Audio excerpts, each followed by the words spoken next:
I think you started this song. Yeah, exactly. It's some weird little thing that I had.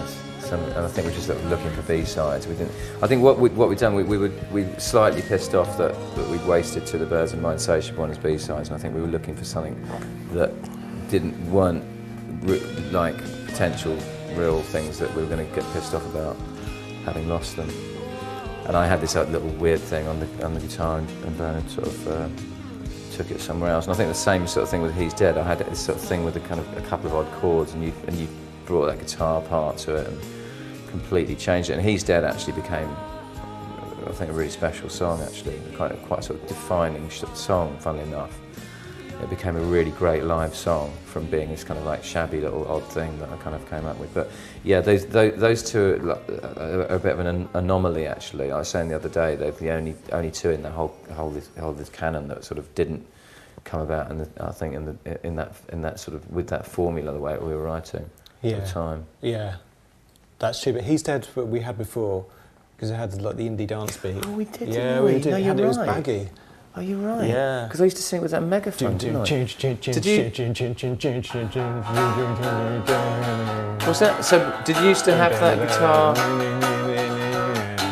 So that was before you wrote the guitar part. Then Yeah, before I wrote the lead guitar part. Yeah. Okay. Yeah, right. it was more. I'm getting confused. Okay. Yeah, definitely. It was because that made it for me. That, as soon as you wrote that guitar part, suddenly it was like, okay, well, it was slowed down, and basically it was the drum beat from Tomorrow Never Knows. That's right. Yeah. And then that was it.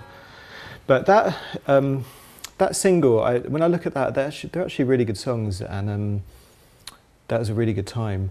And the sleeve's not as good, which really puts me off. Whenever I think of that in my mind, that record, I think of the sleeve, and it's not as good as the first one. And the first one has just got an amazing sleeve and everything about it. Yeah. And everything is absolutely in its right place. But actually, He's Dead is a much better song. Well, it could be on the I don't know about that, but it could be on the first single. I like that you were trying to write B-sides, but they were just too good. They were just inferior songs. We definitely wrote. Didn't write B-sides, just we allowed it to go out, and that, because it was still the age of vinyl, where you had B-sides and putting out a single, you knew that that's all people would get to hear for a few months or whatever, and you had to you couldn't say, oh, but we've got better songs on our album, you couldn't take the risk. So we just wanted to have the best songs. Yeah, it was so important at the time that I think we just lived in this sort of microscopic world that was, the London music scene and the NME. That was the kind of like world we were living in, and the Melody Maker sort of thing. If we weren't putting out, we didn't have to think about international sales, or it wasn't like that, And it was so key for us to be putting out things that people were excited about all the time. And the idea of putting out something with substandard B-sides was kind of, Also, I mean, it's the Smiths thing is of having great B-sides, and that records are complete. They're not, every track's totally vital. And I remember when we first met, this is one of the things we talked about. Like, we talked about William Is Really Nothing, and how that had How Soon Is Now and Please, Please, Please on the back. And that was an amazing 12-inch. Best EP of all time. Yeah, it is, and and How Soon Is Now was just a B-side chucked away, Yeah, I mean, that's just crazy. And that was, all these things were a big inspiration, And I think at the time you sort of were. I was slightly concerned of being too reverential and too literal about these things, and because you're not sure where your personality is yourself, and actually further down the line you think actually these things are such a good move when you take these inspirations and put them into your own sort of world. But Metal Mickey also, that song, where did we play that? Did we play that live? We recorded that 3 times.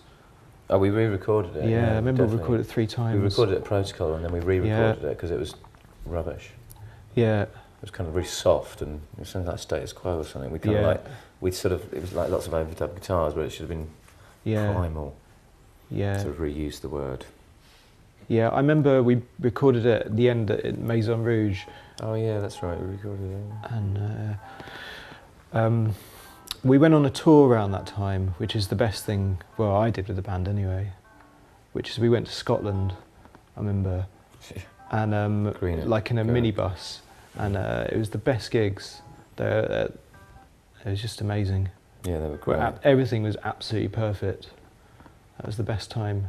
And those songs, white transit van driving up to Glasgow. Yeah, we didn't have some of the songs there, but we had most of those songs. We're basically playing those 2 sort of 12 inches and a few other songs, and it was amazing fun.